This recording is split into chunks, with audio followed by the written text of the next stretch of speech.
Mit unserem Basissystem Crossboard bieten wir ein kompaktes und effizientes Energieverteilungssystem mit Strömen bis zu 800 Ampere. Der neue Quadron ist ein Sicherungs-Lasttrennschalter für Schmelzsicherung der Größe NH00 bis zu 160 Ampere. Mit seinem innovativen Klemmkontakt bietet er eine werkzeuglose Montage und einen schnellen Wechsel der Kabelabgangsseite ohne zusätzliche Demontageschritte.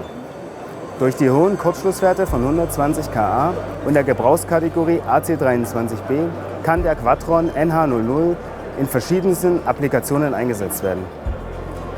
Der Berührungsschutz beim Anschluss der Kabel bis zu 95 Quadratmillimeter muss nicht mehr abgenommen werden. Damit ist eine Installation und Inbetriebnahme schneller denn je. Der neue Quadron NH00 sowie alle weiteren Produkthighlights finden Sie auf unserer Innovations-Page innovations.wöhner.de.